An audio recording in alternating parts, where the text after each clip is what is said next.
October 19th, 2020. If everyone can please rise. This meeting is being recorded. Pledge allegiance of the flag.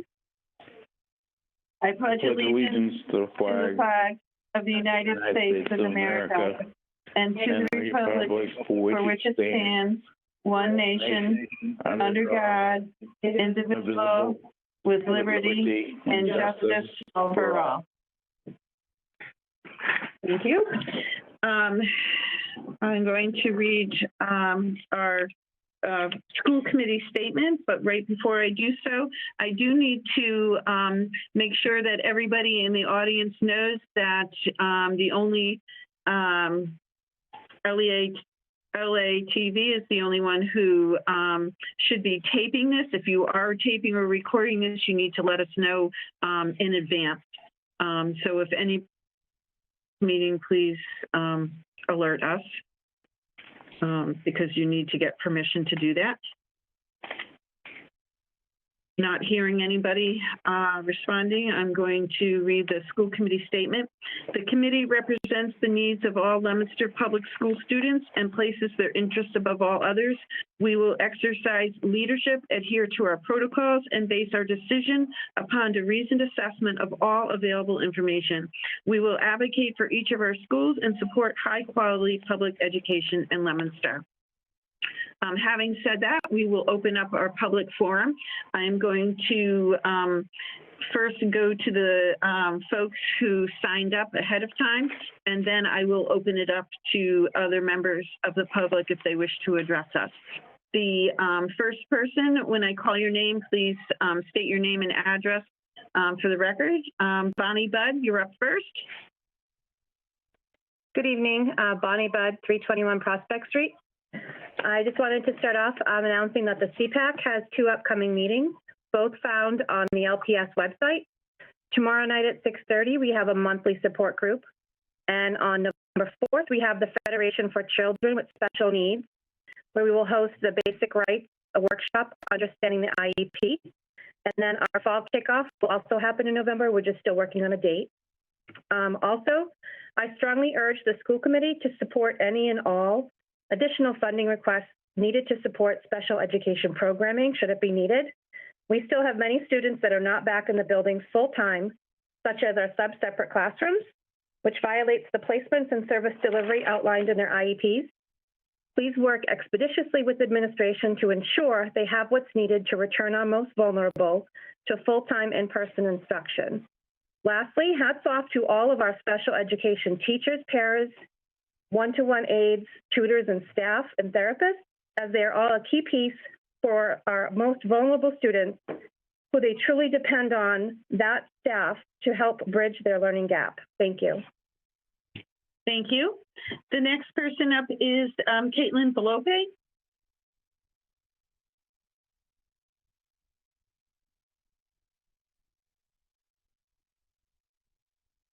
Caitlin, if you're in the audience, if you can unmute yourself. Yes, hi, my name is Caitlin Volpe. I want to thank the school committee for voting to go hybrid for our elementary and middle school kids. Many parents finally feel as though our voices are being heard. 2 full days a week is a good start. This will get the kids some in-person time that they need and deserve. I know that my kids are looking forward to their first day on the 29th. I am very concerned, however,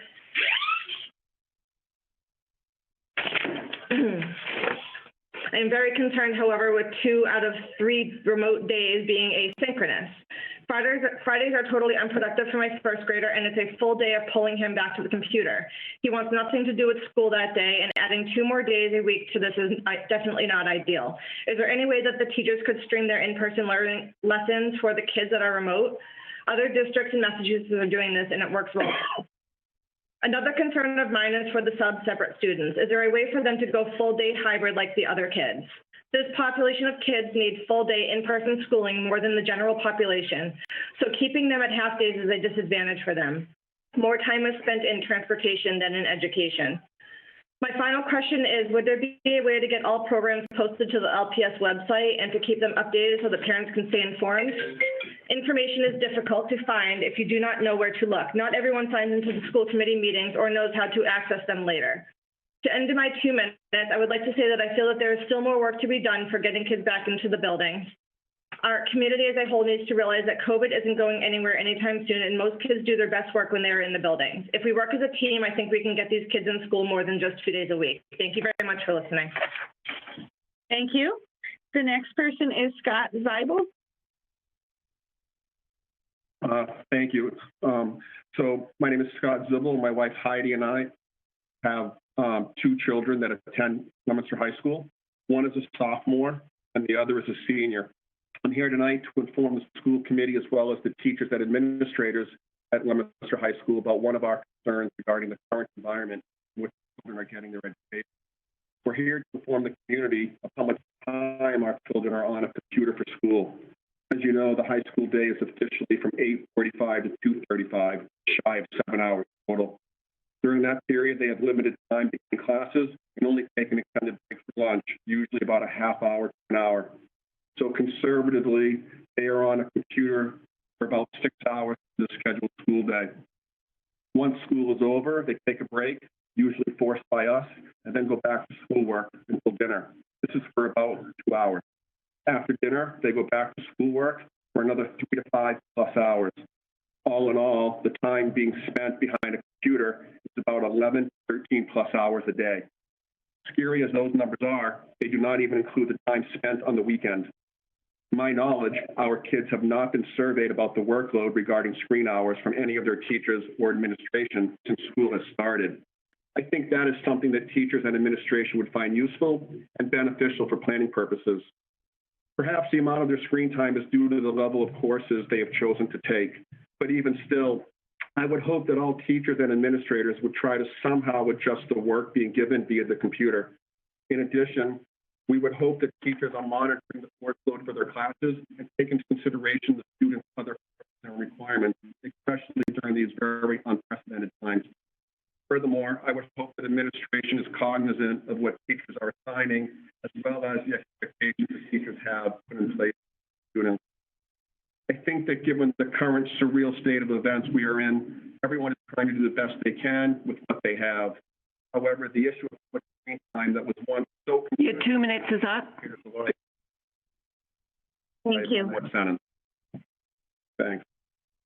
The next person is Amy Katzen. And I again apologize if I'm mispronouncing people's names. Thank you. Amy Caton, 42 Sacramento Drive. I'm happy to see that kindergartners and ELL return to school today. I'm happy to see that grades 1 through 5 are starting back in hybrids next week. However, my son is a 3rd grader in special education. He is in a sub-separate classroom. He returned to school on 10/5 doing half days. This means that as of 10/26, his same age, typically developing peers will be going to school more than him. This is completely counter to DESE guidance, which states that our SPED students, one of our most vulnerable populations, need to be prioritized for in-person learning. The SPED cohorts may have gone back to school sooner, but giving them 2.5 to 3 hours of school per day does not sound like they are being made a priority to me. What is appalling is a lack of communication from the SPED department about when we can expect our kids to have full day in-person education. In the meantime, the IEP violations continue. You say you cannot possibly accommodate our kids in the school buildings on Wednesdays, and then you say you cannot possibly send staff to the kids who cannot access their education in any other way. And what about the iPads that many SPED students were promised? They're sitting at the school with nobody to set them up. Any update on that, or when our kids will be back in school full time, would be greatly appreciated. My other son is a 6th grader at Skyview. He receives a few IEP services, one of them being a social skills group. I asked him how the group went on Friday. He said it was crazy. There were too many kids there. I looked at the invite list. There were 16 kids there scheduled for a half-hour social skills group. Less than 2 minutes per child if everyone participated. He tells me that all they accomplished that day was introducing themselves. What in the world is happening with special education in Leominster? This is October. Figure it out. Thank you. Thank you. That includes the folks who signed up beforehand. So if anybody else in the public who is joining us would like to address the committee, please do so now by unmuting yourself and introducing your name and address. Eileen, Rob Volpe. Great, go ahead. I just want to say thank you to the school committee for bringing us to the table for the task force and other committees as well. It's been a long few months, and it goes without saying that it's deeply appreciated that now parents are part of the process and are brought to the table. And just want to say thank you. And again, to the last caller's point, it is a little concerning that these students are not being prioritized. That's all I have to say for now. Thank you. Thank you. Would anybody else like to address the committee? Yes, hi. Wendy Anderson, 104 Harrison Street. Go ahead, Wendy. Okay, good evening. I just wanted to first say how truly grateful I am for every one of our teachers. This has been a trying time for them all, and they are truly building the plane while flying it, and I'm deeply grateful for all the hard work and energy they're putting in. As the shift to a full rollout to hybrid is happening, and the city isn't showing interest in protecting this shift, one that was pushed and fueled by an ugly debate around it opening, I am hoping everyone listening will decide not to take part in active trick-or-treating if you are among those who felt the need to verbally attack school committee members for their vote to be remote and demanded a full hybrid. Please don't put us all at risk by going trick-or-treating. The CDC has said that even passive trick-or-treating is a moderate risk activity, and actual traditional trick-or-treating is extremely high risk. It's not fair to those of us trying to keep risks down by exposing us, our children, and their teachers. The surrounding cities have canceled, so it's a tempting thing to have the activity happen for those folks to come here and visit. If the city won't be responsible, then it's up to us families to be better. And also, as it has quieted down and people are now dealing with what hybrid looks like and the changes it means, I hope people will stay engaged and involved in the process. We are still a woefully underfunded district and have been for years. I'd like to remind the mayor that there's still time to do the right thing this year and make sure we have funding for an adequate number of teachers and support staff, transportation, and PPE to make sure all of our valuable students and staff are safe. And lastly, please don't anyone send your kids to school sick. This year, more than others, we need to be super mindful and vigilant. Thank you for your time and have a good evening. Thank you. Would anybody else like to address the committee? Again, if anybody would like to address the committee, please unmute yourself. And one last and final time, if anybody would like to address the committee, please do so now. Having no one else addressing the committee, we'll close that portion of our agenda. We are going to move on to communications, Superintendent. There are no communications this evening? Then we'll move right on to the superintendent report. Sure. Just a brief one before we get into the presentations. Today was a really special day and very positive. If you watched our Facebook and our website, today we introduced kindergarten. We welcome them in, not welcome them back. And they do have 2 half days coming in, and that is very developmental to help them with being overwhelmed with this new setting. Students all came in with smiles on their faces. They were greeted by teachers very happily. Business conducted as normal. Next week, they will have their 2 full days after everything settles and all elementaries begin their hybrids. We also brought in our newcomer program from K through 12. So these are students who have very limited English language. And so we've always given preference to our Ks and our Ls, especially about transitioning from school and to school. So this morning, the kindergartens and our elementary Ls had half days, where our middle school and high school had full days. We're trying to help all of them through their other coursework, not just their language development. So today was a lot of in-person, and it went very smoothly. The transportation was on par, on time. And as we start to roll in grades 1 through 5, beginning next Monday, October 26th, those will all be full days of in-person hybrid learning. Parents in grades 1 through 5 should have received notification tonight, if not earlier, about who their child's teacher may be. due to the number of families that wanted to stay remote, we did have to reorganize and realign our staffing protocols and our class list to make sure that there was equity across our district. So some students may have a new teacher, but it is a grade level teacher from their building, and it is someone who is certified. So it's not somebody out of the blue. It should be somebody that they know. The only exception that we have were a handful of kindergarten students that we have had to place at another elementary school. With CTI, LCE, ELL, sub-separate, and now K through 5 being secured, our teams are now focusing on the initiative of bringing grades 6 through 9 in for November 9th. We're moving week to week. We're assessing and modifying programs such as our sub-separates.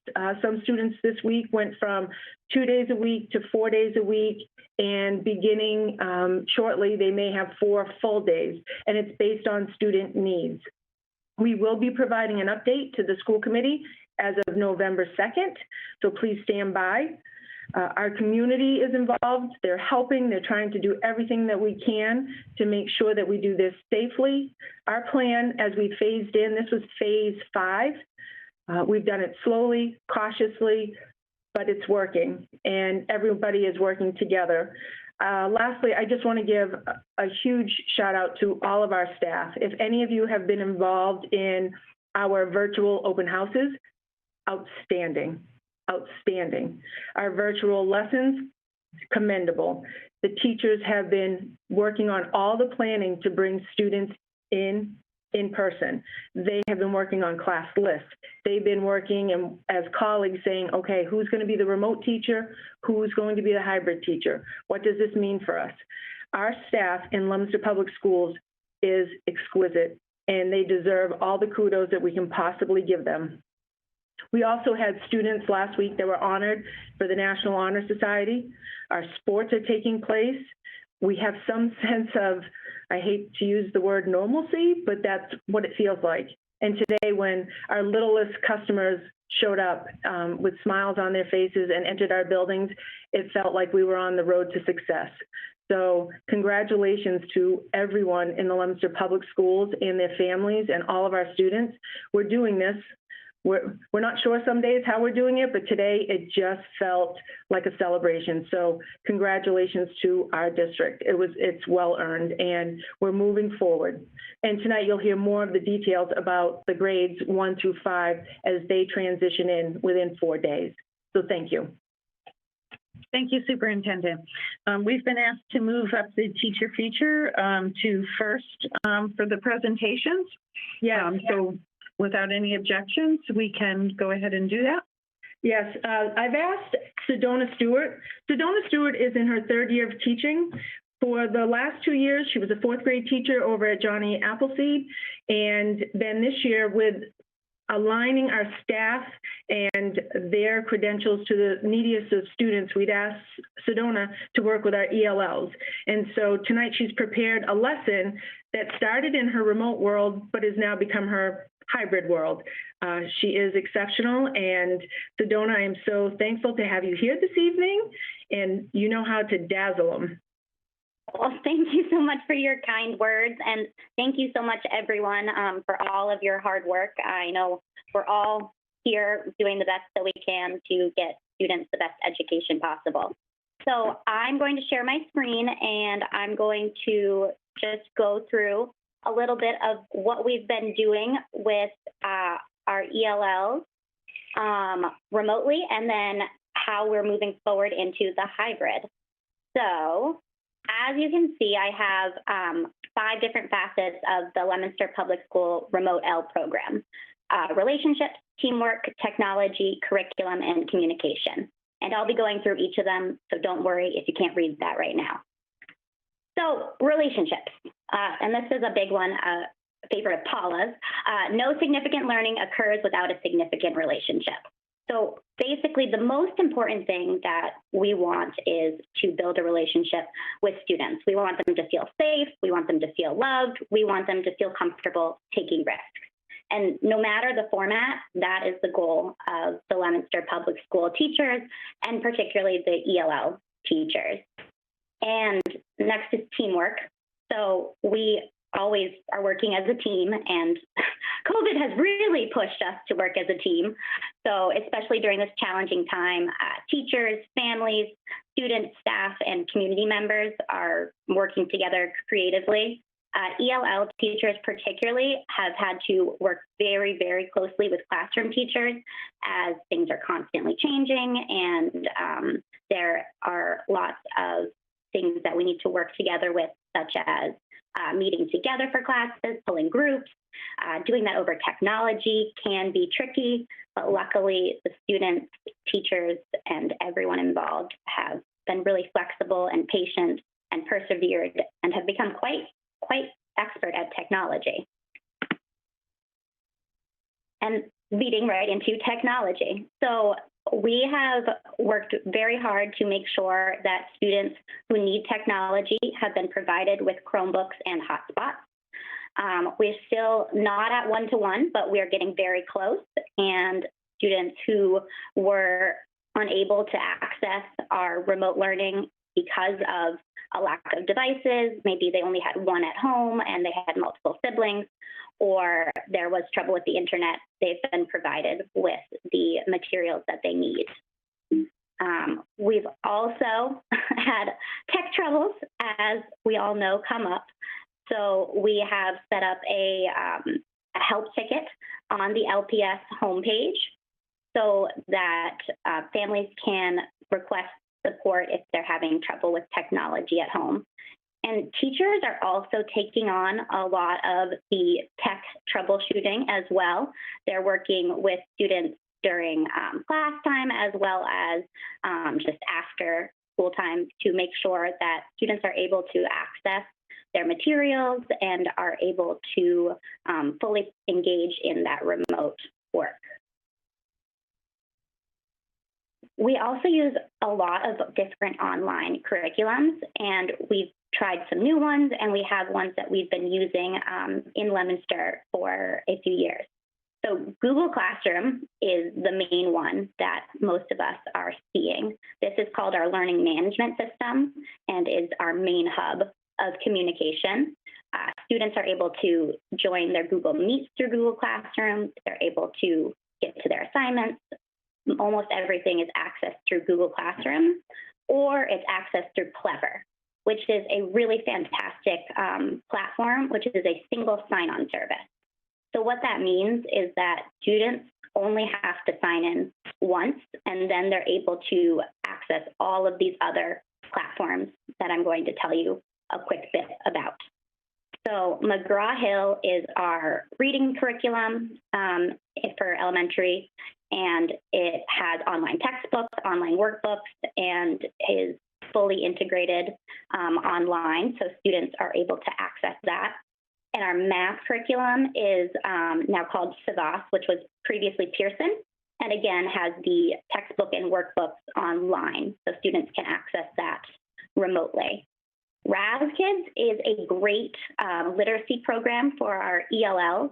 It has differentiated reading text and also allows students to record themselves so that they can practice their fluency, and teachers can hear that even though they might not be with the student to listen to them read one-on-one. So these are some great tools that we have at our disposal. And a few more, I'll go through these quickly. Lexia is one that we've been using for a while. It's another literacy-based program and is really helpful for students to practice independently at home, and is differentiated so that students are using skills at their level and progressing at an appropriate pace. Symphony is similar, but is math, where students are practicing their skills and progressing at their own pace. And then Epic is one of my favorites. It is a virtual library. So I know I've been missing getting to go to the library a lot, but on Epic during school hours, students can read and listen to audiobooks on there. Google Slides is part of the G Suite, and that's what I'm using right now for this presentation to make presentations like PowerPoint, and Google Meet, similar to Zoom, which we are on. So these are all curriculum pieces. Teachers are also creating a lot of their own curriculum, particularly using Google Slides, but other formats. And so we are doing all sorts of lessons that mirror what we would do in person, but actually take on different avenues and different opportunities that we have from being on technology. So this is an example of a foundations lesson where we're practicing letter names and sounds. We also are doing lots of writing and digital art, which I'll talk about in a moment.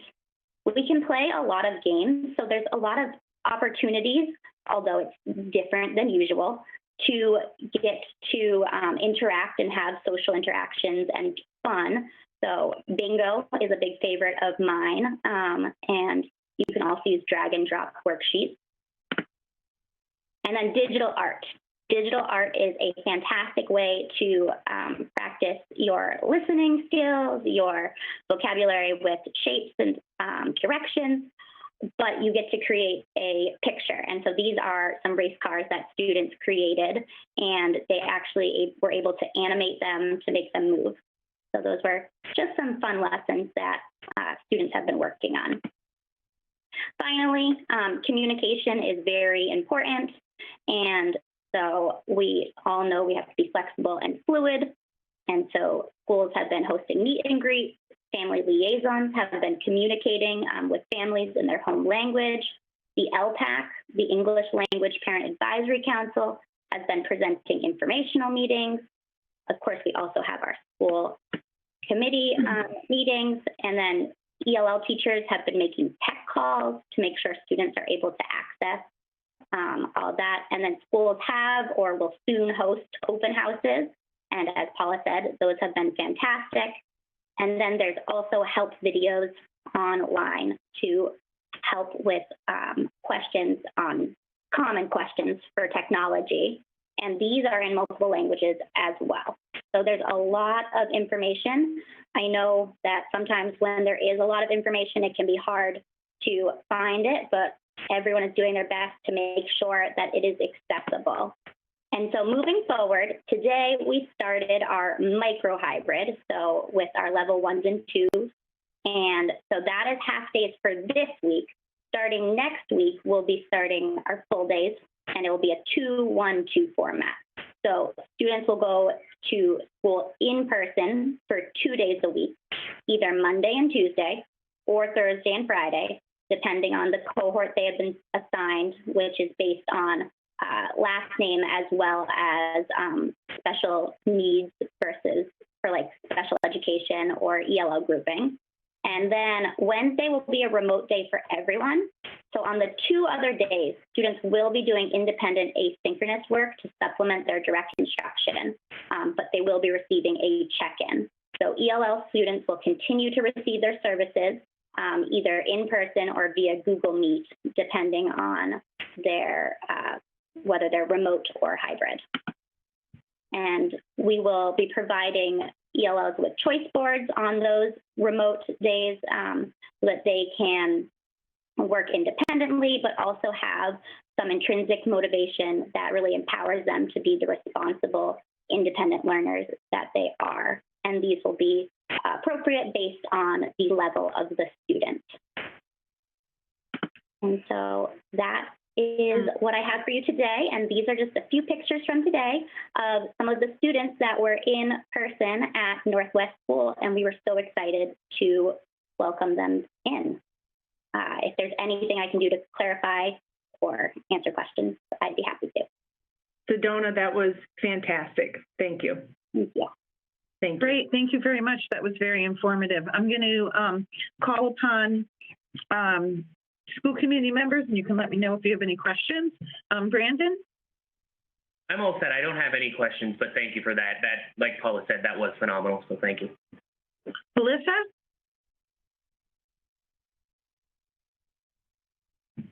Sorry, no, I'm good. Thank you for all your work. I appreciate it. Brad? No, I'm good. It was a very good presentation. It was very informative. It filled in all the blanks. Thank you very much, Sedona. Sue?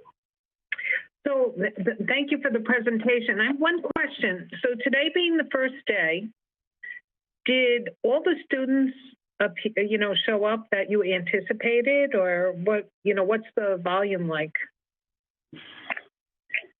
So yes, we almost had everyone. I was missing one student out of my 7 students who selected, and there was a miscommunication with the family.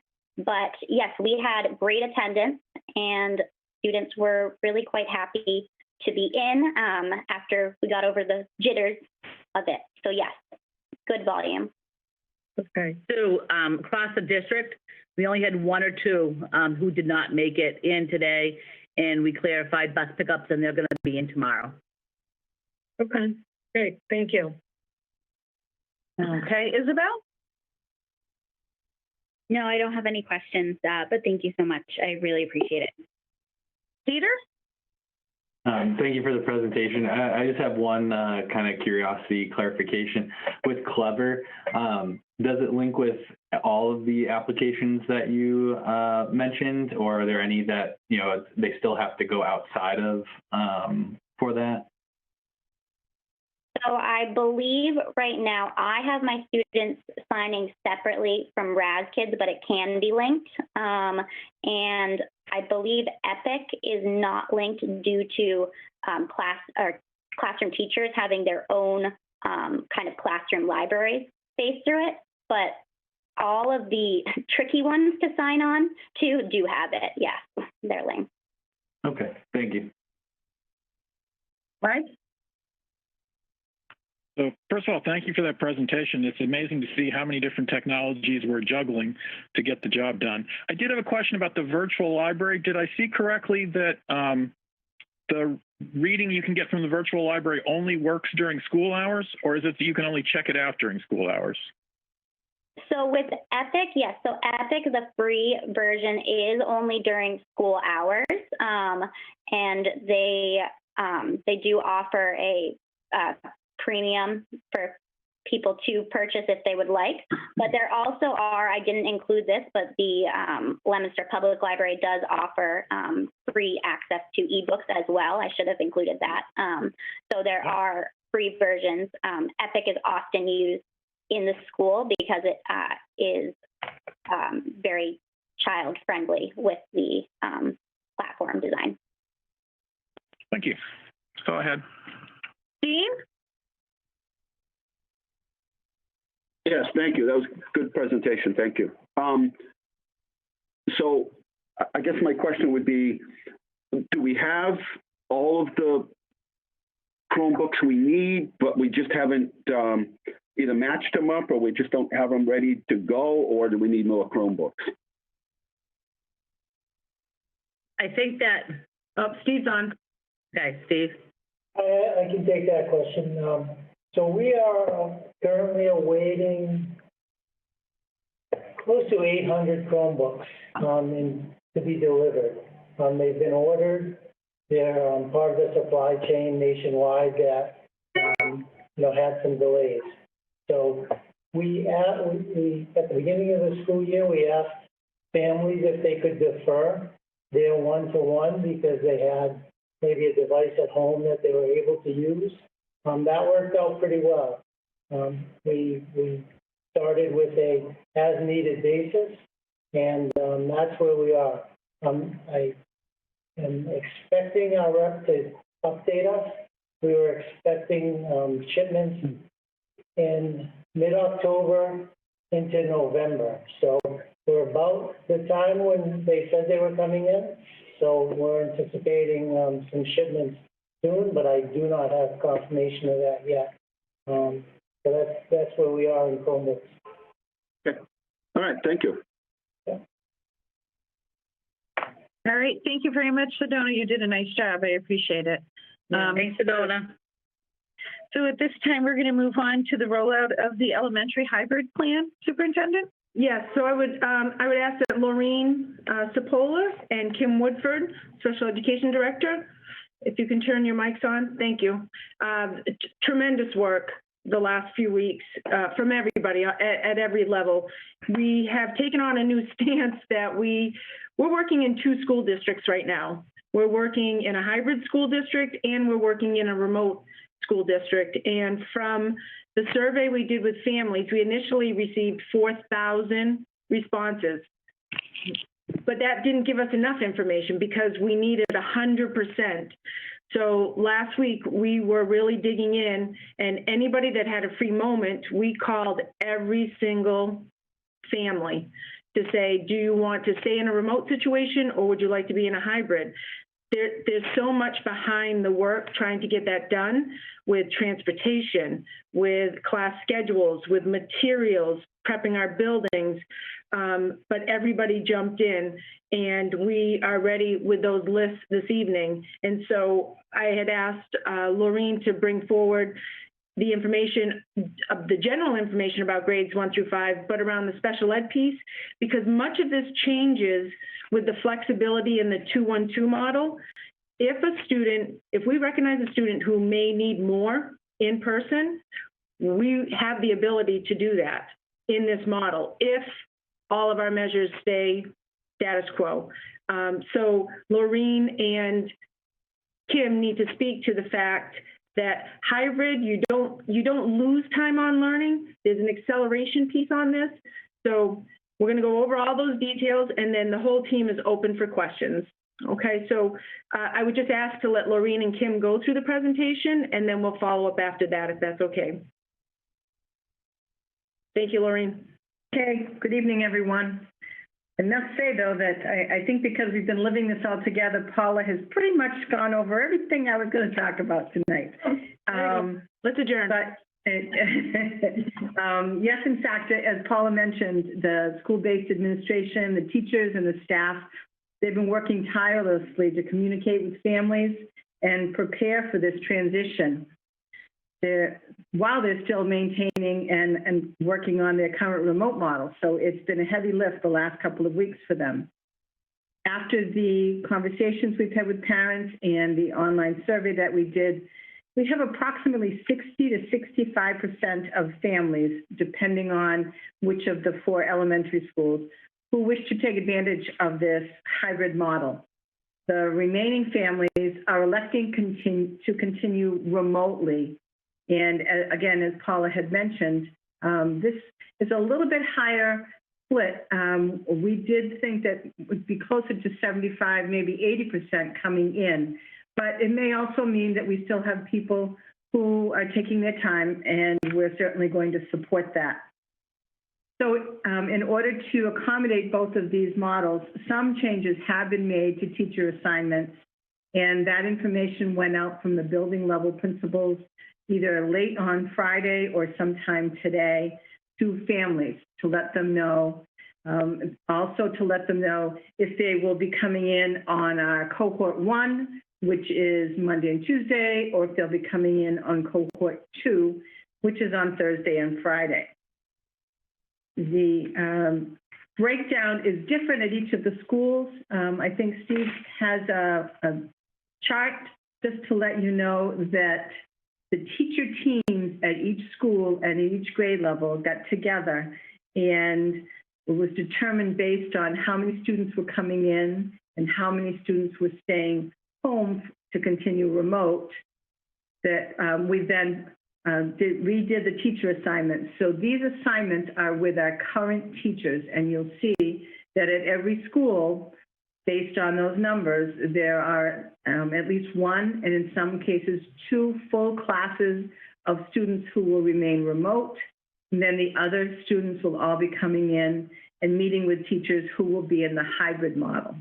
So we've got, as Paula also mentioned, I think, the only place that we don't have a remote model is for some kindergarten children.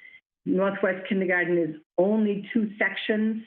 And we had just a couple of those students who wanted to stay home. So we are having them link up with a kindergarten teacher from Fallbrook, and they will continue with their remote learning seamlessly. The transition's already been made. So this is just a little snapshot for you to see how the teams got together and made their decisions and what it'll look like going forward. We are very excited. Our teachers are very excited to begin this hybrid model. Teachers and students are going to have, Paula mentioned, 2 full days of in-person learning with maybe at the most 11 or 12 students in front of a teacher at a time. This is that optimal small class size that we're really going to see now how far these teachers will be able to take the children.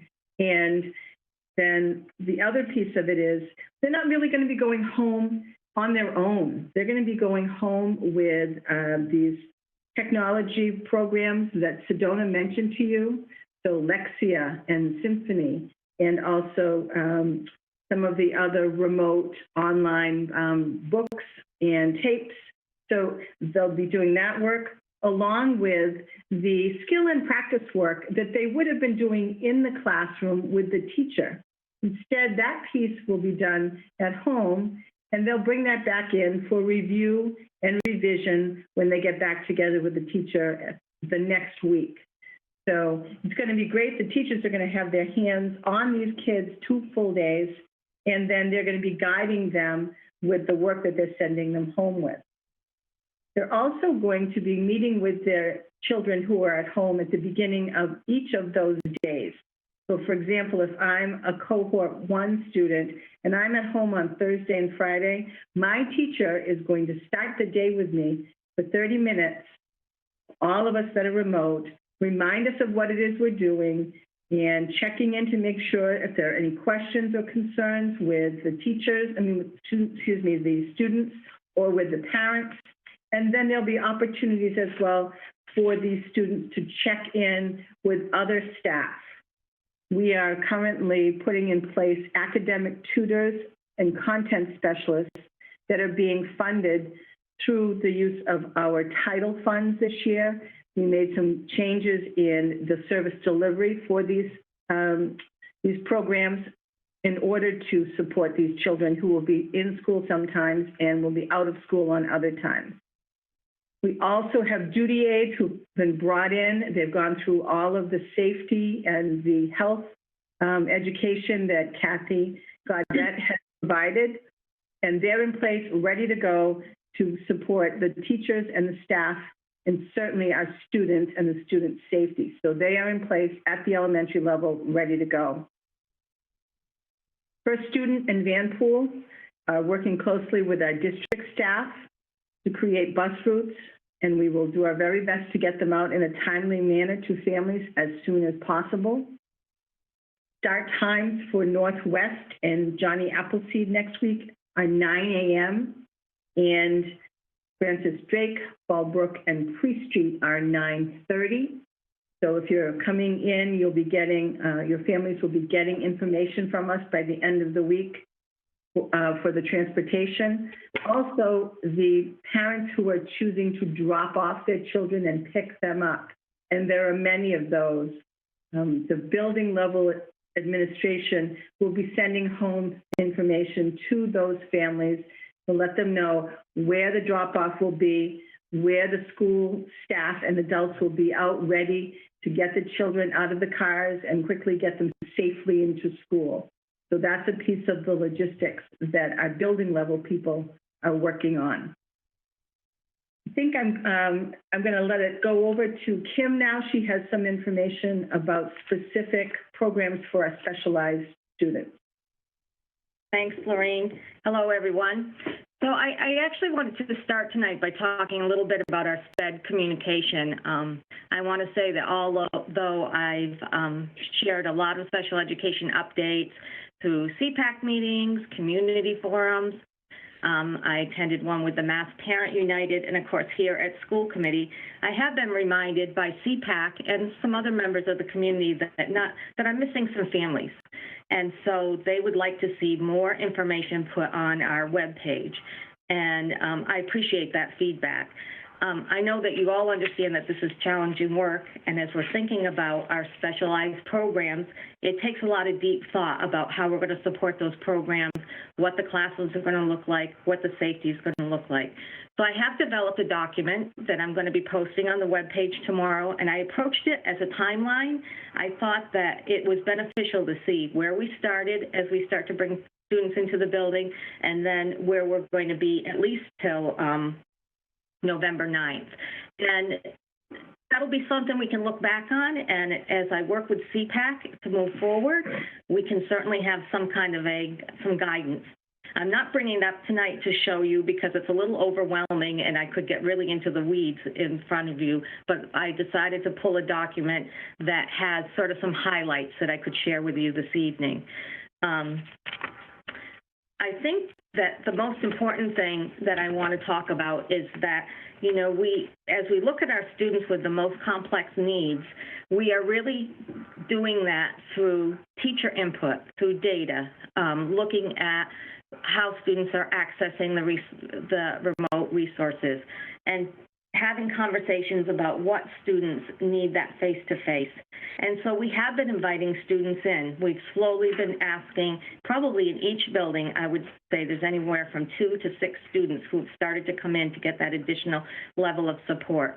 It's hard for me to share examples because, of course, I always want to protect student privacy, but know that that is happening, that students are coming in and they're getting that support. We are having our evaluation and team meetings. They're happening. I think over the summer, some families really got frustrated because they wanted to have meetings to talk about their student services and their concerns. It's always hard to have a meeting in the summer. Teams aren't available to meet, and the spirit of special education is really about team decisions. And so, as you can imagine, we started the school year off with probably 30 meetings on the books in each one of our buildings. And so as parents are asking for meetings, we're doing our best to consider how we can schedule those. We have to think deeply about our new remote platform, and we don't want teachers not in front of students. When can we have times for them to come to meetings? We're figuring it out. We've come up with some plans, but it's been a little challenging. I did get some feedback from CPAC that there were some parents who were concerned that their requests for meetings were not being honored.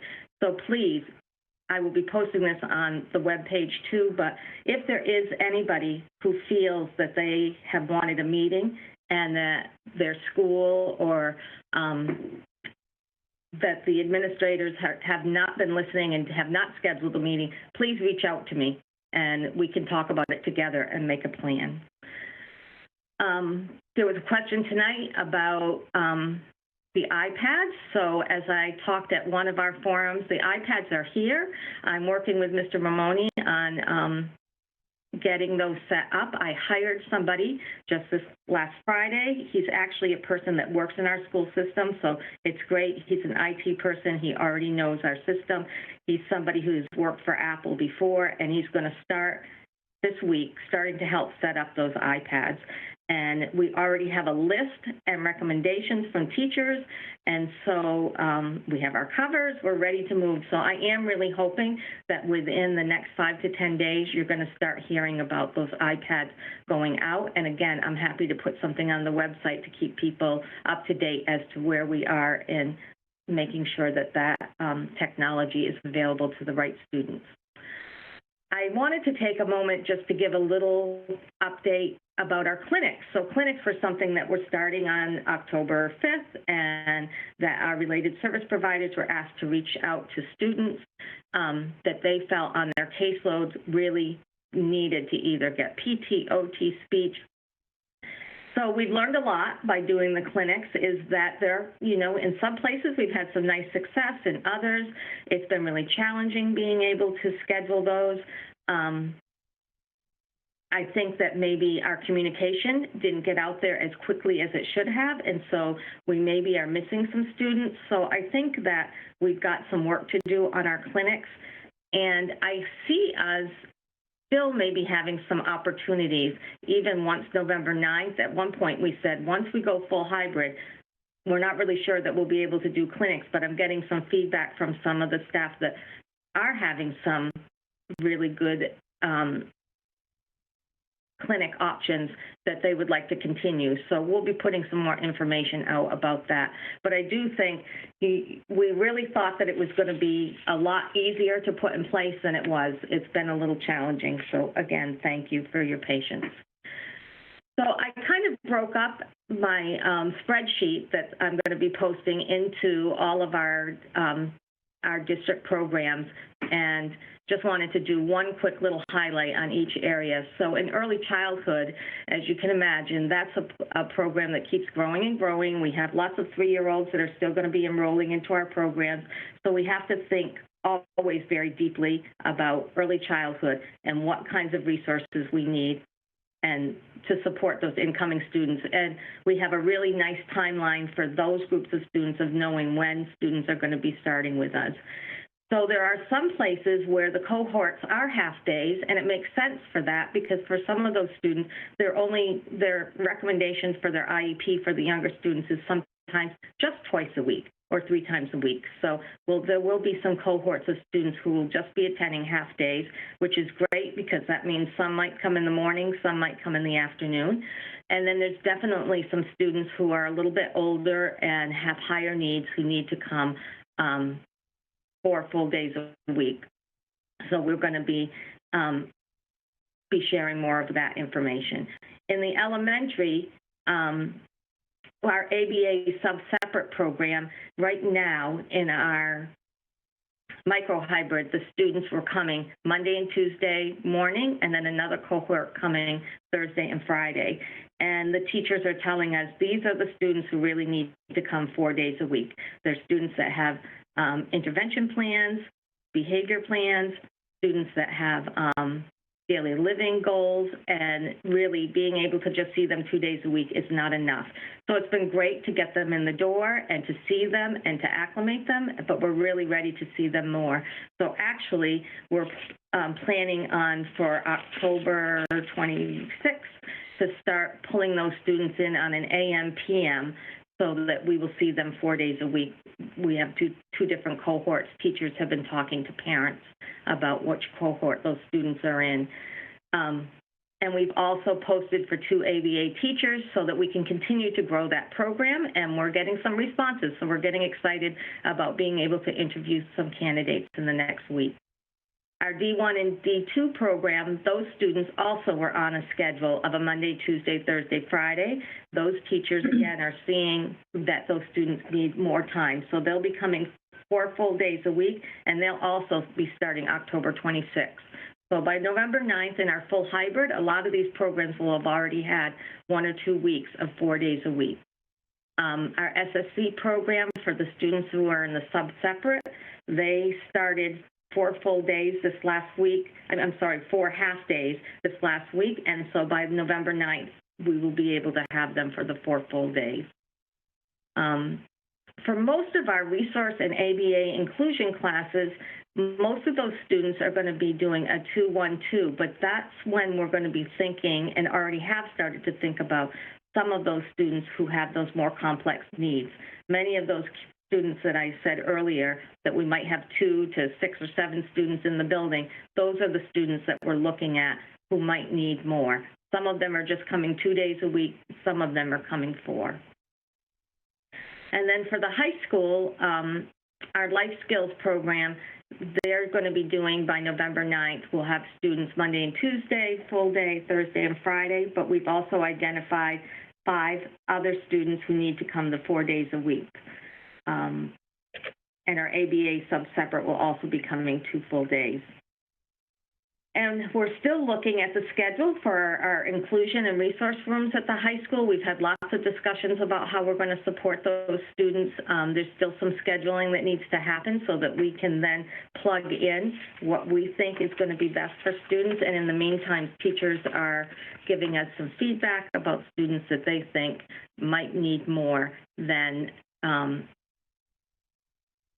just remote or just in 1 or 2 days, that there are students who need more resources. So I look forward to posting more of this information on the website and getting some feedback from people about what they think, what questions they might have, what else they might be thinking about. And I'm looking forward to getting some feedback from the CPAC on some suggestions that they might have as we move forward. So thank you. Thank you so much, Kim. Laureen, I was just wondering, could you speak to, we do have a lot of feedback around, people would like us just to put the camera on in a classroom during teaching, and our philosophy behind not doing that? So we have looked at the research that took place from last spring, where that may have happened, not in our district, but in other districts across the country. And unfortunately, the research has shown that it's been negatively impacting our students who are in face-to-face and the kids who are remote. So part of it is that the teachers don't just stand and deliver any longer. That this is very artificial, very difficult for them to try to do, especially at the elementary level. The teachers are moving around the room and breaking kids up into small groups or working with 1 or 2 students at a time.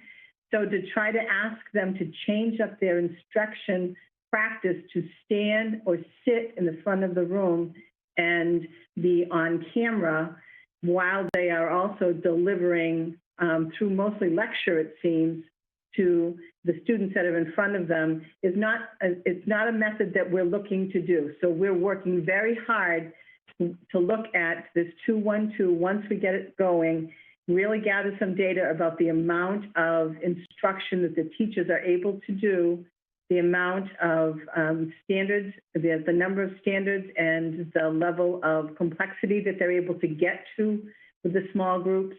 And then we certainly will continue to look at what we're doing, gathering data, and what people are doing across this country. It's all out there for us to see. Does that help? Yes, thank you so much. Thank you very much. Thank you very much for the presentation. I'm going to go around and ask each school committee member if they have any questions. Brandon? Yeah, thank you. I just have a couple clarifying questions. First, though, thank you for the presentation. I appreciate the continuous updates. It makes it very helpful to know where we're at. First, just for clarifying purposes, I think you started to talk about it, but I didn't hear completely.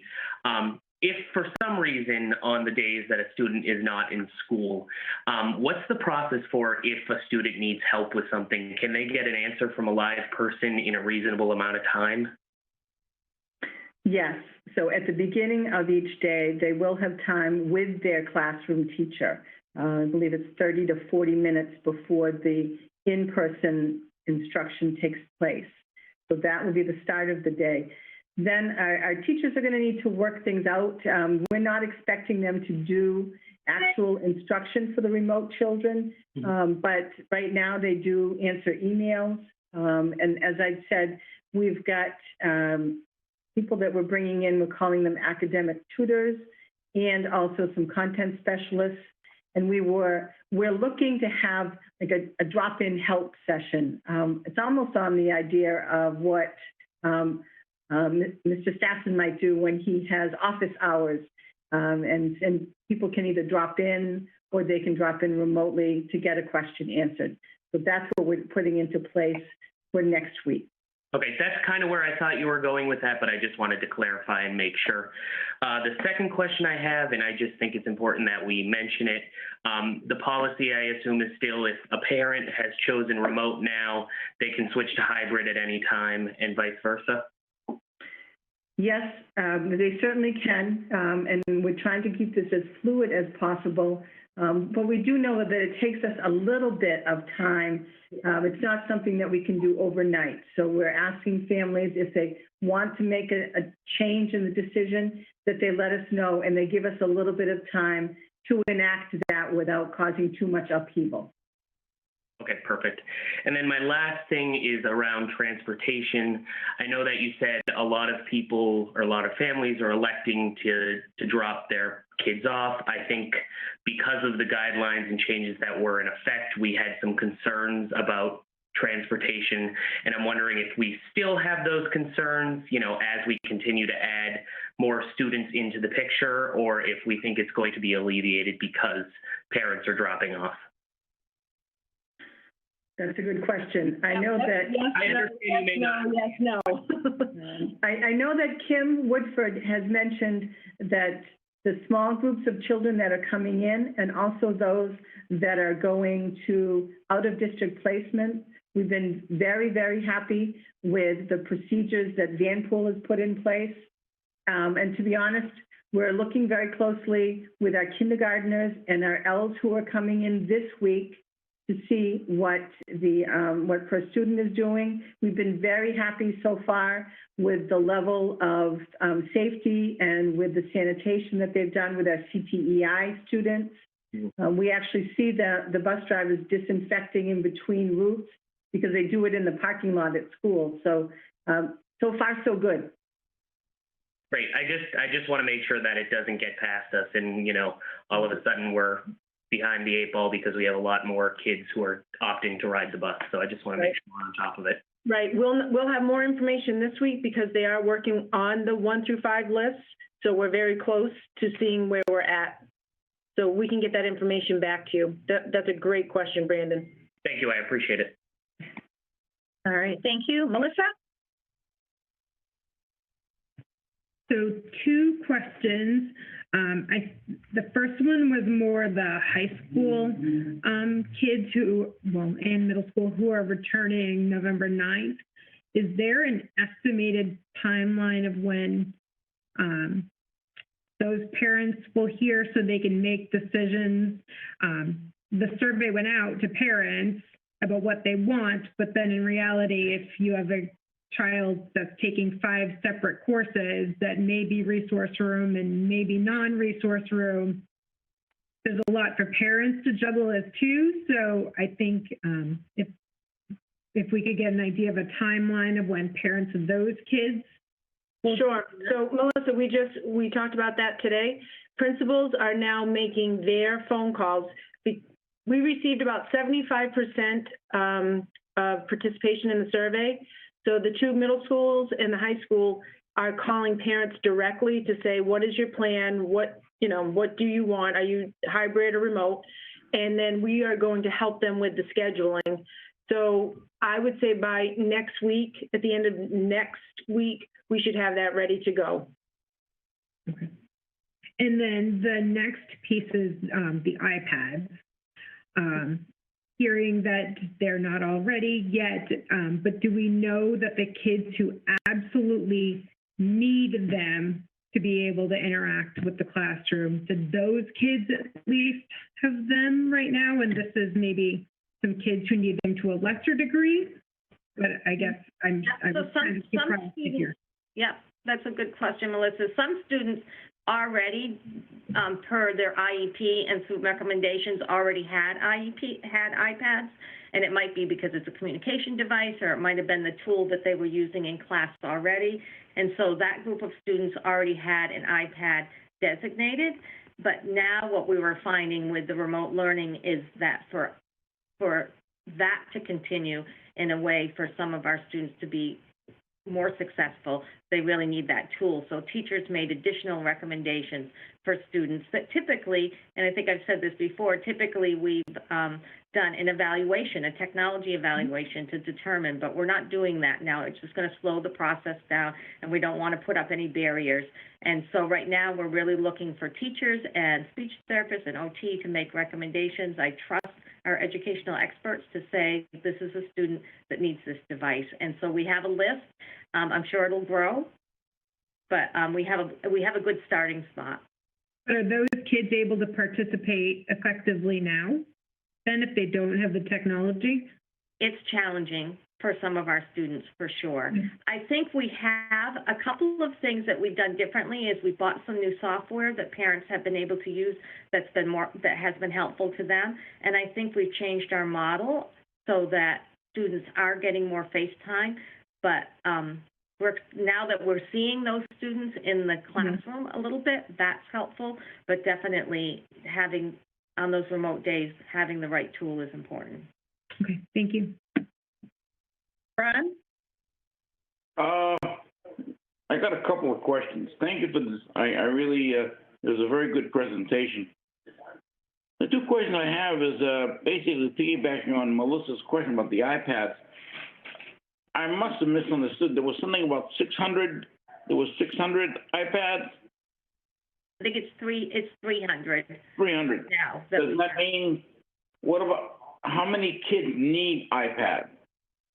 So right now, with our list, I think we have close to a little over 120 students throughout the whole district. So we're really looking at those separate students.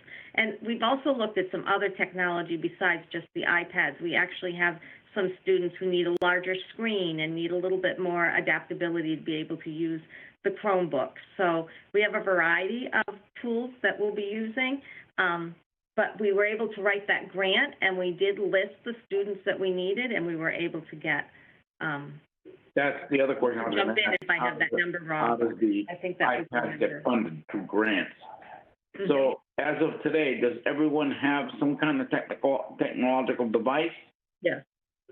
Yes. So Yes. those students that we think might be better served using an iPad, they do have a Chromebook in the meantime, so that there is a way for them to access their classroom. But, you know, we know that for them to be more independent, that tool is going to be a better fit for them. And the other question, I wrote it down quickly, the ABA, you're saying you put out a list or a work, or not a work order, but for an ABA, 2 ABAs? Teachers, yeah. Teachers, yeah. Now, I'm not trying to be cute, but do you foresee having to get more ABAs down the line? What does the future project? Right. Well, I mean, those programs are growing, and one of the things we hadn't anticipated was having some move-ins this year with students who needed that layer of support. So you're right, Ronnie, it is a program that has been growing over the last few years. We have a lot of success with those students in those programs, and then as they get older and able to be in middle school and high school, we see them being very independent. But it's a program that needs really specialized teachers, especially in the younger grades. And so those programs are in need right now of at least 2 more teachers. So, like I said, those are not always easy teachers to find, but we're feeling a little lucky right now because we do have some candidates to consider. But do you feel like you're going to have to get some more ABAs? At some point, probably. Yeah. And would you, either you or Paula or Lorraine, somebody, can you, I just bit my tongue. Can you venture how many you possibly may need? Well, every year. We considered?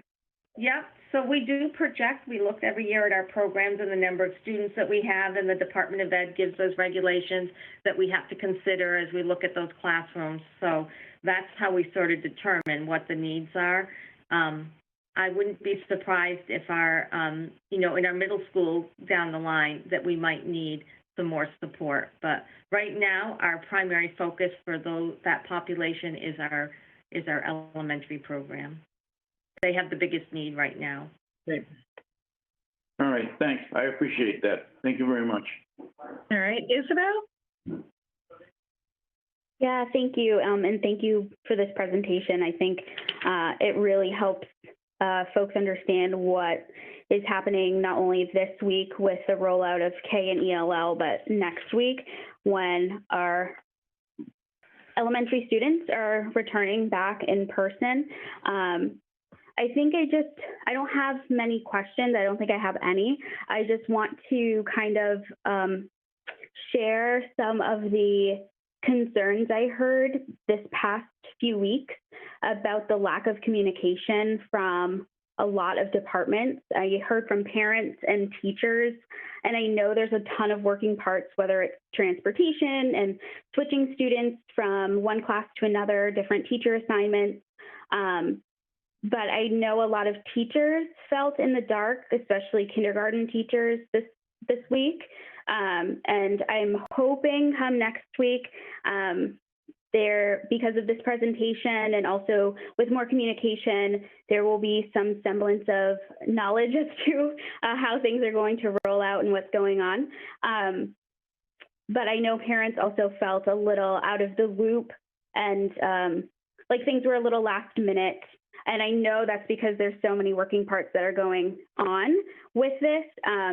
But many teachers found out Friday who their child's remote teacher is going to be for today. So it was just a lot of last minute communication. And I really do appreciate you, Kim, saying you're adding more things to the website. I just think there needs to be a little bit more of that all around, or more accessible, because we all know our website can be a little tricky to navigate. So just like more communication in general, and I'm sure there will be come November 9th when it's a fuller rollout and next week, but I just wanted to express that. Thank you. Okay, Sue? Okay, I'm all set right now. Thank you. Thank you. Peter? Yes, I mean, thank you for everyone who has been involved in this as it rolls out.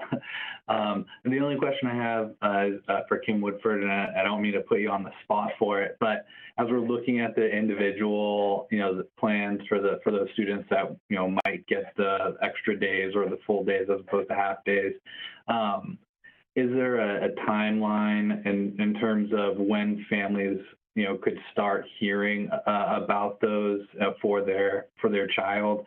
Because I'm sure there's a lot of anxiety, and obviously as we move forward, I imagine either the teachers, the team, or the parents can inquire about that.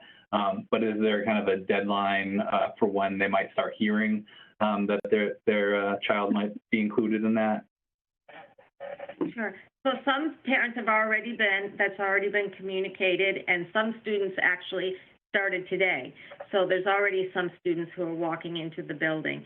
And so I think it's going to be ongoing, probably. Well, as long as we've got some kind of a remote program, we're always going to be looking to see which one of our students might need some additional support and some additional intervention. And so I think it's going to be fluid. And as teachers get more time with students, it means we're going to have more data to help us with those decisions. Right now, we're looking at teachers are taking time to look at the data that they had in March, and now they're looking at the data that they have with the students in front of them and being able to sort of tease out, gee, I really do have some more concerns about this student, or this student can't attend at all without these other layers of support. So I think it'll be ongoing. Okay, but yeah, some families are already starting to get contacted with that. Yes. Okay, thank you. Yep, you're welcome. Mike?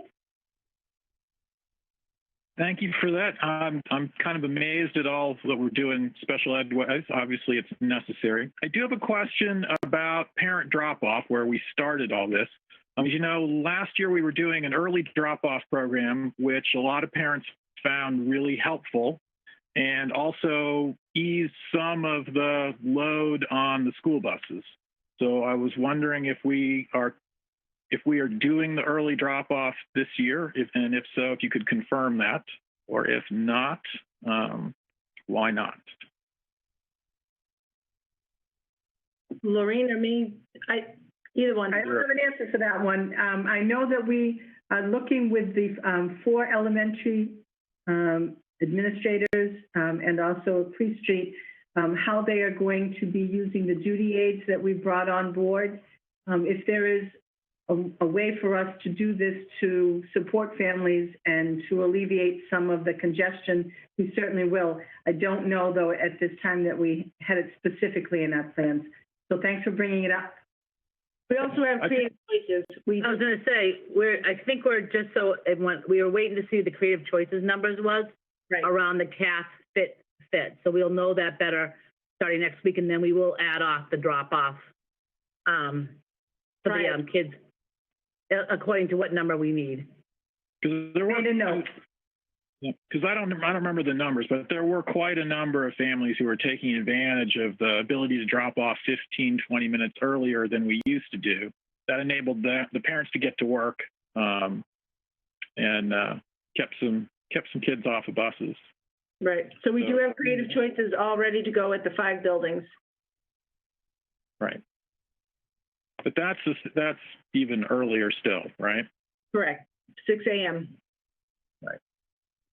No, we're not doing 6 a.m. What are we doing, Renee? It's 7:30 because the hours they can actually work. Yeah, sorry. It was always 6. Sorry. Right. Mike, we are working with that piece around the drop-off. We just got to make sure, because we used to have places for them to go, like outside recess and all that. We don't have that place right now.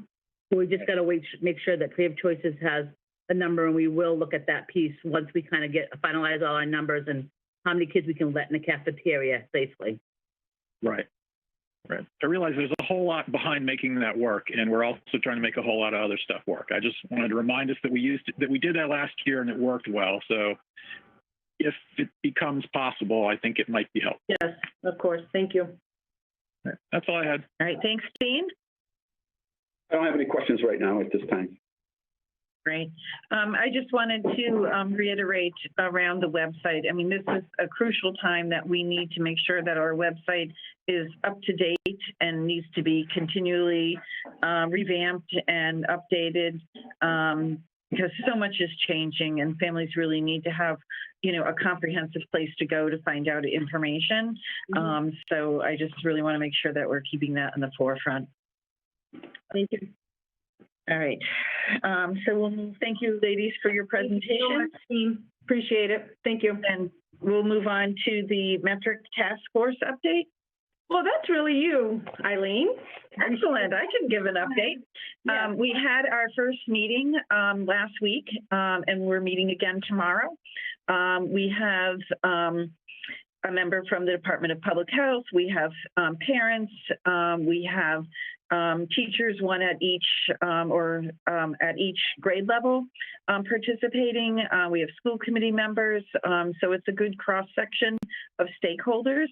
And we had a very lively discussion about, some of the things that should go into a matrix. We had looked at a plan by another school system.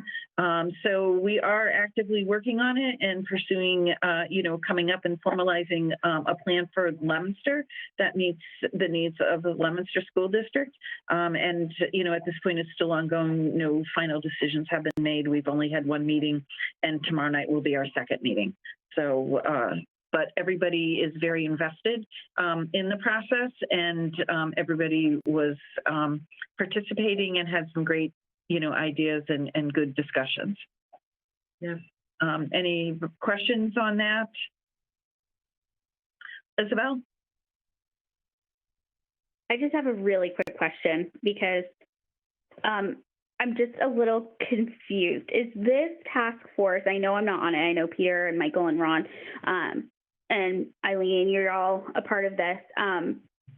Or is this task force goal to determine how and when and if we potentially have to close schools, or are we as a district, because I know DESE had put out if there's any potential cases or potential spread throughout classrooms or schools, you contact DESE and the Board of Health. So is this in addition to that? So yes, it's two separate processes. We do have to follow the DESE guidelines. So if there actually is somebody within the school district that either tests positive or is exposed, there's certain guidelines, but that doesn't necessarily impact, the entire school district or, we're going to be making a matrix about, what do we do if the situation looks X, Y, and Z, when do we go back to remote, or when can we fully go back in person? It's really going to give us a matrix. And there's so many factors and so many things to consider. It's not as cut and dry as somebody might think. It's pretty complicated. And we, might be in a position of maybe closing one school, but not the entire district. Or maybe, we would have to bring everybody back remote, but then able to, bring back people in hybrid. It's really going to be a fluid process. And we're kind of coming up with the structure and the guidelines to make those decisions so that everybody has the same formula foundation. We're talking about giving families like, hey, we're in the warning zone, so if things don't improve in the next 2 weeks, we might have to do X, Y, and Z, so that we're not automatically saying, oh, tomorrow, guess what, everything's pulled back. So we're discussing all those kinds of things. And there's, a lot of things to be considered. So it's, an ongoing dialogue and process. And hopefully, in the next, I don't know that tomorrow we'll have a definitive, but hopefully in the near future, we'll have a set of matrix that everyone can agree on that's fair and reasonable for the entire district. Okay. I figured as much, and I appreciate the explanation. And I think it's important for families to know, like, we are working towards that goal of all coming together on if and when we decide to potentially change a learning model to remote for safety purposes, if things begin to look better, if we decide to close, and how we reopen. I think that's really important. And I wish we had something like that when we first did this. And I know all communities were flying the plane as they did it. So I think this is really helpful now, and I really appreciate all of you school committee members who are on it, and all the parents and all stakeholders who are on it, because it's very, very important, especially as we go into, as we know, cold and flu season, and have seen some of the results of other communities around us. So thank you. Yeah, absolutely. And unfortunately, there wasn't any guidelines really from the state, when we had to start making our decisions about what the opening of school would look like. And certainly there's guidelines now, and there's a lot of variables, and we're trying to consider all of them. I don't know if I missed anything. If anybody, Mike, go ahead. Yeah, I think you laid it out pretty well, Eileen. I think we should just state so it's clear to everybody. It will, of course, the task force can't actually set the rules. They're going to make recommendations. It will still be up to us, the school committee, to formally, vote those into place or not. So in the end, it'll come to us as a recommendation that we'll have to do something with. But based in data. At least we'll have some data, right? And as Eileen said, everybody on that group was definitely invested. And even though we, especially at the beginning, didn't all agree, I think everybody was respectful. I'm pleased with how it went. I'm hopeful that we will come to something that may not be exactly what any one person wants, but everybody will recognize as a reasonable way to meet everybody's concerns that we'll be able to bring to the full school committee. Right. This really is, a tool for us to use and for the community to be aware of how we're making some very important decisions. And I think I left off one of the most important people is Kathy Gaudette, our nurse leader, obviously is a key person in this whole committee as well. And she's in touch with DESE and the state guidelines. And so, we're taking direction from lots of input from lots of people. All right. And does anybody else have any questions? Otherwise, we'll move on. I agree with Michael and you. Right? It's we're trying to put all our minds together on this particular issue. And we're trying to work in a collaborative effect. I agree with Eileen. Yeah, it's not an arbitrary process. It's driven in data and facts and figuring out, what makes the most sense and what are the important facts for Leominster. So, all right. With that, we'll move on to the approval of the minutes for September 28th, 2020. Anybody would like to make a motion? I'll make a motion to accept the minutes. Thank you, Sue. Can I have a second? I'll second it. And Ron will second. Is there any omissions, errors, or corrections? Go ahead, Dean. At the very end, it said Eileen Griffin stated the mayor was aware that the committee had scheduled a workshop so far back as September 8th, and this meeting would conflict with the time of the workshop. I think that I made a statement that I checked with Attorney Riley, and that he said that the two meetings could overlap. we couldn't start one earlier than the other, but that the two could overlap. But what I would ask is that we approve the rest of the minutes and just leave that out until I can review the final comments, and then just add whatever those final comments are to the last statement of the meeting.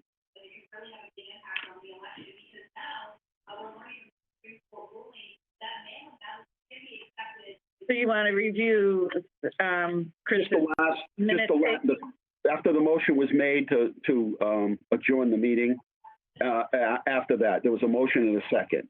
And then the last paragraph, I guess the last piece, and then there was no comment that I made, but I actually did make a comment. That should be recorded into the minutes. So what I'm suggesting is you approve the rest of the minutes and just leave that set aside for the next meeting until we could review the tape on that. Did you want me to add that you had checked with your attorney and the two meetings could go one right after the other? If that's okay, unless you want to go back and actually review exactly what was said, but I think that's a good synopsis of what I stated. Yeah. But if you want to do it that way, that's fine, and we can just approve the whole thing.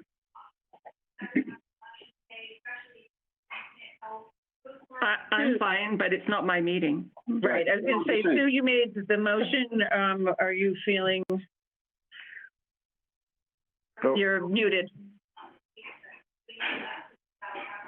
Okay, I'll amend the motion to modify the last sentence to include what the mayor had asked, which is, Chris, you know what it is, right? Yes, I do. Okay. I'll put it in there. Okay. And Ron, you're still seconding? I'll second that. Okay. Anybody else have any omissions, errors, or comments? Okay, it'll be done by voice vote. Brandon? Yay. Melissa? Yay. Ron? Yay. Sue? Yay. Isabel? Yay. Peter? Yay. Mike? Yay. Dean? Yay. And I'll be a yay. Okay, the motion carries. To subcommittee reports. Michael, is there any finance subcommittee report tonight? The finance subcommittee had a working meeting last week to discuss what we felt was needed from our various financial reports and documents to make them more clear. It's a work in progress.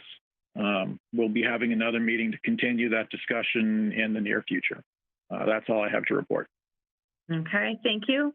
Ron, would you like to report on the policy subcommittee? We met tonight and we reviewed some policy changes that were suggested by MASC, and we're still working on it, and they're not up to for the first reading. We still have to tweak some wording and have Chris scrub some things and add some things, but at the next policy meeting, we'll fine tune everything else. So we have nothing to. All right, great. Thank you, Ron. We're going to move on to action items, and we have an open meeting law complaint that requires a vote by the committee pertaining to a violation that Wendy Anderson has asserted, and we have a response. This is on the mayor's meeting. So anybody, the alleged violation on September 24th and September 28th. Did folks have a chance to review the complaint and response? I had a chance to review it. I just have a question. Sure. The complaint names an individual rather than the school committee. It was not clear to me what we're voting on, what we need to vote, why to vote. Is the city solicitor available to tell us why this requires a vote on our part? What exactly are we supposed to be voting on? So because although it names the mayor, he called a special meeting of the school committee, and because all school committee complaints that go to the larger body, we have to vote on it and vote on the response. Okay, so I see. So regardless of how it was written, it's still a complaint about the school committee. So we're as a school committee approving this as our response? Yes. Okay. Thank you. If no one else has any questions about this, can I have a motion? I'll make the motion. In the last paragraph, I think sums it up. In summary, the allegations of the closed complaint are not accurate. There was no open meeting law a violation associated with the September 28th, 2020 special meeting of the Leominster School Committee. Can I have a second? I'll second. Thank you, Sue. This will be a voice vote. Brandon? Yay. Melissa? Yay. Ron? Yay. Sue? Yay. Isabel? Yay. Peter? Yay. Michael? Yay. Dean? Yes. And I'll be a yay. The motion carries. Thank you. So now we need to go on to new and old business. And what we have on the agenda is the superintendent contract. I had a conversation with the superintendent when we gave her evaluation. She needed to, by contractual obligations, let us know if she her contract runs out the end of the school year, if she was interested in staying on with the district, and she indicated that she was. So at this time, we would need to have a meeting to schedule with the negotiations team to work out a contract, and obviously that's something we would discuss in executive session and make a determination whether we can come to an agreeable agreement. Does that make sense to everyone? Cool. So I know Brandon has been actively involved in the negotiations that have been going on in the district thus far. I would appoint Brandon being sort of the head point person on the negotiation team. And I believe, Ron, you are also on the negotiating team, and Peter, correct? Correct. So if the three of you could set up a meeting to meet with Paula to discuss her contract, and then, hopefully at our next school committee meeting, we can have an executive session where you could bring back some of that information to the rest of the committee. But certainly the duration of the contract and the financial compensation would be, obviously key pieces to discuss. Okay. Okay. So is that agreeable to everyone? Yeah. Okay. All right. Thank you, Brandon, Peter, and Ron, for doing that. Any other new or old business from anyone? I know we had asked, or I thought we had mentioned, and I thought it was going to be on here. It's not on here, but I know we appointed Ron as our delegate to the symposium or convention, to the delegate workshop there. But I don't know whether we have were there any resolutions that needed to be discussed? The Did not see any. No, they haven't even put them out yet. Whatever, today is the 19th, and I keep calling them. I'll have to call them again tomorrow, find out what the resolutions are. As soon as I get the resolution, I'll email them to you all. Great. So maybe, Chris, we can put this on our agenda for our next meeting, because hopefully we'll have the resolutions by then. We'll need to vote on them before Ron, attends and speaks on behalf of the committee. Yeah, I'll put them on. Okay, great. Thank you. Anybody else have any new or old business? Sue? I had a question regarding the HR report that we received today. Yes. So I'm looking at it. So at first it wasn't clear to me. So the numbers in parentheses are positions you're looking to fill? Yes. So open 50 positions, all buildings, duty aids, Yes. 358,000. Okay, and these are local funds. So do you have a total on those? And is this in the budget, or is this part of that money that's been on hold? No, that's in the budget. The total should be on that list. I didn't see one. It's in the there's a total cost. I just saw, I saw a total cost. I didn't see a grand total. Oh, no, sorry. Wanda didn't add it all up for us. She just does the individual positions. Okay, and then there's let's see, another one at Francis Drake or ABA teachers. It just says various funding sources. That's special. That's not local. That's special education grants. Okay. Okay. All right, and then another question, Dean. This is probably more for you. That you've secured the Girls and Boys Club for the remote learning? Yes.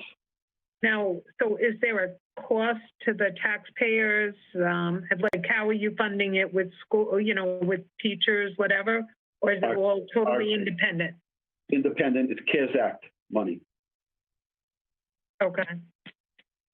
Remember you asked about it last week, and the federal money and the grant money and all that, so that will fund it. Okay. Okay. So the staffing for it isn't coming out of the school district. They're okay. Okay. Thank you. So is there going to be the assistant superintendent going to speak to the HR report?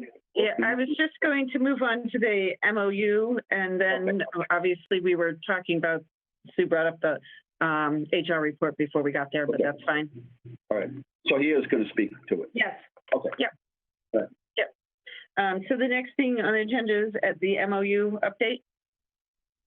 Hi, everyone. Can you hear me okay? Yes. Yes, we can. Okay.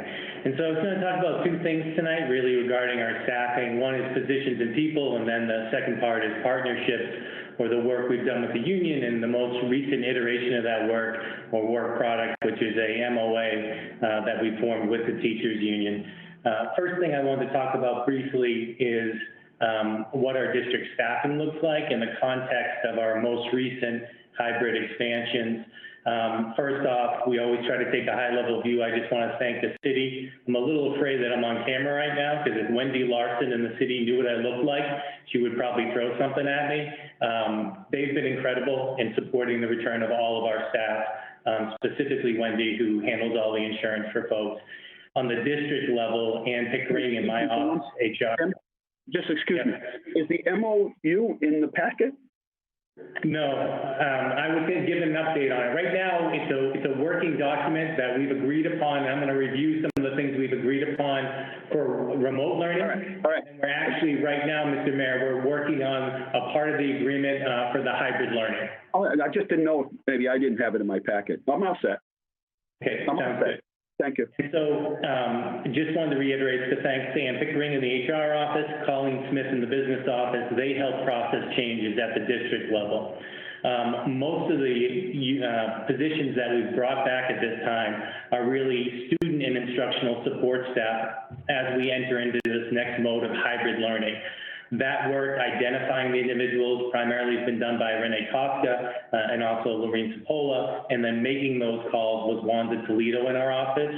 They were supported by union presidents Katie Chartrand of the Tutors Union and Denise Welch with the paraprofessionals. They've all kept us honest and made sure we were following the contract, and we truly appreciate their support. At this time, the majority of our paras and tutors have either been recalled or have resigned. And it's important to note that under resignation, that could mean that we have offered the person a position to come back to the district and they declined. They may be working elsewhere at this time. They may have been dismissed, or they may currently be taking a leave. And what that looks like by the numbers is initially we had a reduction in force of 82 paraprofessionals. At this time, 54 of them have been recalled, and we have 28 designated as resigned or no longer employable by the district. In tutors, it's a similar story. We initially had a reduction in force of 58 positions, 28 of our tutors have been recalled, and we have 23 at this time that are designated as having resigned, so they're working elsewhere or have declined when we offered them a position to come back to the district. We have no more paraprofessionals on our callback list. We have 7 remaining on our recall list for tutors. And so I guess I share that in a lot of ways. We don't have as many individuals right now needing unemployment, and so that's been a positive development at this time. We certainly still have a fair amount of employees who are in that position, but overall our numbers are being recalled from both the paraprofessional and the tutor union.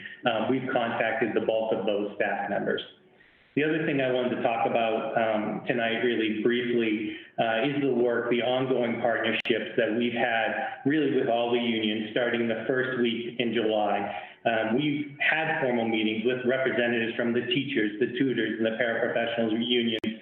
I believe our first meetings with all of them were that first week in July 7th or 8th. We initially met in groups for topic areas. So we would talk about things that had been brought to us regarding health and safety, the need for professional development or what curriculum might look like as we embarked into this new school year. And then also talking about a change in work conditions. Whenever you go into a new mode or learning model, like a remote learning model, there is a need to negotiate what is a change in working conditions. When we did those initial groups, we answered a lot of questions, and we decided the next logical step was to meet by levels. And so we had a preschool meeting level, we had an elementary level, we had a middle school level, and we had a high school level. And what we did in those work groups was specifically look at schedules. So when we brought schedules to the committee and said, well, this is our proposed hybrid schedule, or this is our proposed remote learning schedule, we would always put draft. And the reason why we were putting draft is because we needed to work with the various unions to make sure that these were acceptable and didn't vary off what was the understanding of what our contract previously signed was, or number of hours worked and working conditions. Once we completed that, it became really obvious that what we needed was a designated group to look at our working conditions. And we started a joint working group that involved LEA leadership, district leadership, and then also a school committee representative. And it was really formed to acknowledge and address the change of working conditions that we were experiencing. We've met every week, with the exception of last week, since August 19th. And this has been a huge time commitment for all the individuals involved. We typically meet every Wednesday, and meetings have been a minimum of about 90 minutes and often longer. 2 work products thus far have come out of those meetings. The initial one was a joint statement from the LEA and then also the superintendent, talking about the importance of working on site as teachers were coming back into our buildings, and then also establishing the concern about the district and the union to make sure that we were establishing safe work environments. The other piece of information the mayor had spoke about a little bit earlier is a continuing development MOA, or memorandum of agreement, to address the changing work conditions that have come about due to the COVID crisis. And these developments and what has come out of these MOAs, I definitely appreciate and believe the committee has come up with some very considerable good work. One of the things that's come out of the MOA is we have a child care and health care accommodation process in agreement with the union. We have an agreement over how we were going to be dealing with teacher evaluation. We've talked about the formation, and currently these are being put in place, the formation of building safety committees as we welcome our teachers back into buildings and students back into our building in a hybrid model. We've addressed and negotiated health issues such as quarantine time and testing, and then we've also looked at issues such as stipends and clubs and how they would look in the virtual or remote setting. And so overall, I have to say that very proud to have been part of that group and its continued work, as we do continue to meet every Wednesday at 3 p.m. And I just wanted to take a moment and really mention the members, because the teachers who are taking part on this committee are with us for 90 minutes to 2 hours every Wednesday, and this is after they've had a full day of teaching. And so just very briefly, Leah Burns from CTEI, Alex Cosgrove from Samoset Middle School, Barry Hudson from Leominster High School, Jen Kuiper from Fallbrook, Steve McCaughey from Leominster High School, Monica Mulvaney from Bennett and Early Childhood, and on top of that, Superintendent Deacon, Steve Mamoni, District Technology Guru, and then honestly, a huge thanks to Brandon Robbins, who has been our school committee representative on this group. I've mentioned myself, but nobody listens to me, so I guess I don't know if I matter on that committee. But we appreciate all the hard work of everyone, seriously. And I'm happy, Mr. Mayor, if you would like us to send you kind of the working draft that we're working off of. It's very much an iterative document in that as we go into hybrid, we now add the issues that may pertain to being in a hybrid context instead of just a remote, but I'd be happy to print that out and share that with committee members if they'd like to see it. It's up to the other members, but I don't want to hurt negotiations if they're continuing ongoing. But whenever and whatever you think you can share would be appreciated at whatever time. And you said nobody listens to you anyway, and I've heard since the very beginning of back to June that you've been right at the helm and at the forefront of working with teachers and unions and everybody else. So give yourself if you don't give it yourself any credit, I'll give you the credit. Thank you. I appreciate it. All right, thank you very much, Jim. That was very comprehensive. Mayor, did you have something else you wanted to say? Yeah, correct. Jim, the original reduction in force list, I've been trying to keep track. You know, you can see here check marks where people were hired back. But there are some positions that might not be filled, or that it might not be until we get back to full status. So it's been very difficult to try to keep score, so to speak, on exactly how many people we've hired back. Is there any way to, and I don't expect you to drop everything immediately, but at some point to give us an update on where we stand on all of this? Because there are some positions, I think the superintendent said, you just might not fill right now, but you might later. But yeah, there might be other. Paula has an answer for Yes, Mel has a document line by line with those numbers. I'll have her send that over tomorrow. So we are keeping track of that. So yes. Okay.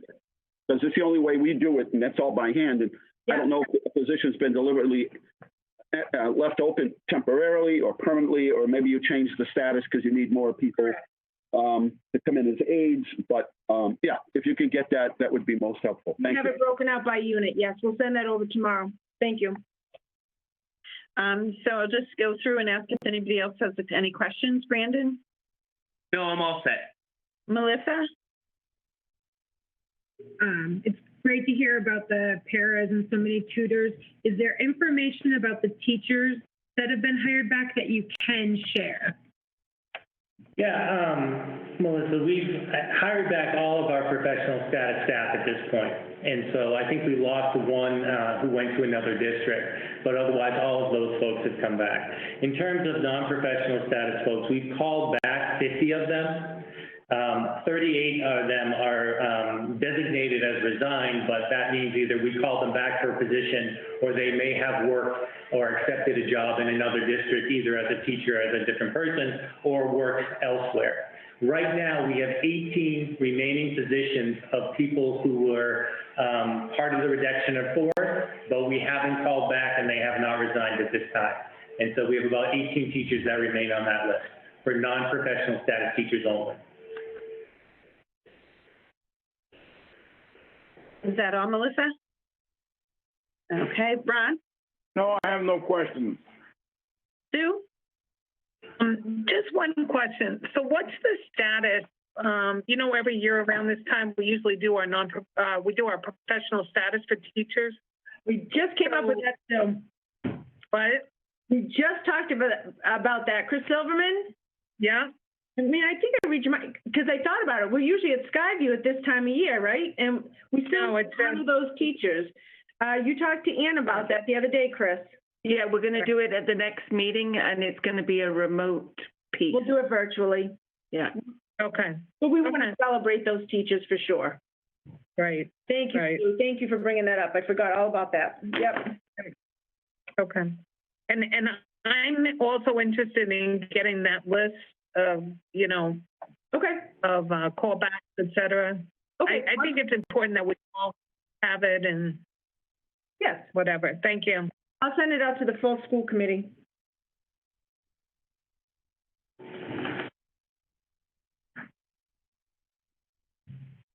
Uh-oh, did we lose her? No, I'm here. No, No. Eileen. Oh, You might have to take over, Sue. did we lose her? Okay. Who else? Anybody else have any questions? I'm next. Okay, go ahead. Contract. So I don't have any questions, but thank you, Brandon, for all your work as the school committee member representative. And also, Assistant Superintendent, I have heard nothing but positive feedback and that you have been exceptional with working with the union. So thank you so much. Okay, thank you. Peter? Did you go over? No, I would just thank everyone for their work on this also, and you know, reiterate the praise that's been given to you, Riley.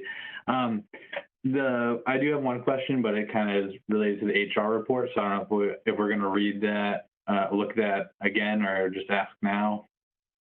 Sure. Go ahead, Peter. So, I mean, the one question I have for that, with the duty aids, just because there's so many of them, and obviously it's going to help with rolling things out smoothly as students return.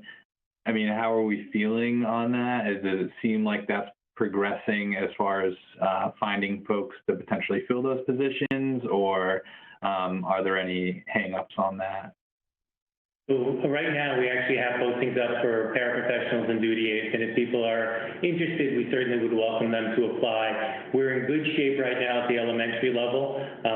As we're moving into the other levels, I think we're going to constantly assess. A lot of this is kind of, you know, exposing ourselves piece by piece. Right now at elementary, we have the kindergarten.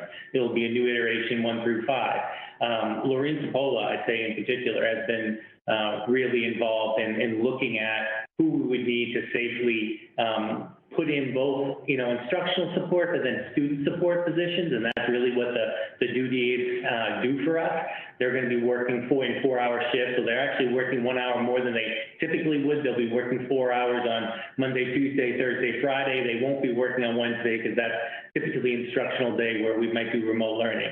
And so we feel pretty good about that. But yes, we're at the point right now where up on our website, we have paraprofessional and duty aid positions where we're asking for applicants. We're in good shape, but we could use a few more. Okay, thank you. Yeah, I mean, just because there's so many of them, thank you for that. And there are, and you know what, Peter, it's a good point. I think we're gonna, obviously, we all look forward to the day where we're not living in a pandemic. And we will look to transition those folks probably to other new type positions at the end of the school year, because typically we wouldn't need this number of duty aides. But it's a cost-effective and good approach, especially when we're really looking at student safety, to have added these positions. But to your point, there are a lot of them, and we're gonna need to have a plan as we roll into next year to incorporate these people into new positions if they qualify as instructional paraprofessionals, and then also if there are other opportunities throughout the district. So it's a very valid point. So if you know anybody, we could use some. Okay, Eileen, welcome back. Yeah. Thank you. I want to apologize. I got kicked out. And it took me a little while to get back in. So I don't know if anybody else needs to comment. No. So then I would just say, you know, thank you very much, Jim. I appreciate all the information. Mike, did you have something? I was just going to say that I really wanted to thank everybody involved in working towards these agreements. I think it can't be understated how important it is that everybody involved has come together to come up with, to agreed upon ways to navigate the world we're in. So I just want to say thank you to everybody who worked so hard on this. Thank you, Mike. That means a lot. Yeah, no, absolutely. So we appreciate everyone's hard work, and I know, Brandon, thank you for taking one for the team. And I know it's been very labor intensive, so we do appreciate that, along with all the teachers who have been involved, as well as the administration. So we appreciate that. I think on my fantasy wish list, I would love to have enough funds so that we would have sort of teams of teachers who, you know, you'd have the same teacher in person, and then you would have a counterpart who you would have remotely, and that remote teacher probably could do several classrooms or, you know, several cohorts, just so that our kids have more access to a teacher in front of them, whether it's in person or remotely. So that's my little wish list. If we ever, you know, get additional funding, you know, that would be my vote. So in the meantime, though, we're making the best of the situation, and I think it's really nice that people are working together on behalf of the students of Leominster, so thank you very much. Is there anything else that we need under new or old business before I ask for adjournment? Okay, can I have a motion to adjourn? So moved. Sue, do I have a second? Brandon, this will be a voice vote. Brandon? Yay. Melissa? Yay. Ron? Yay. Sue? Yay. Isabel? Yay. Peter? Yay. Michael? Yay. Dean? Yeah, but I want to know why it's not dark where Ron is. Virtual background. That's all I want to know. Are you still in Massachusetts? Yes, I'm still in Massachusetts. Virtual background. All right, just checking. Just checking. You can put a virtual background on your computer. Just checking. I'm going to be a yay as well. So thank you, everyone, and we will see everyone at our next meeting. Night. Right. Bye. Stay safe, people. And Ron, we want virtual things for all of us.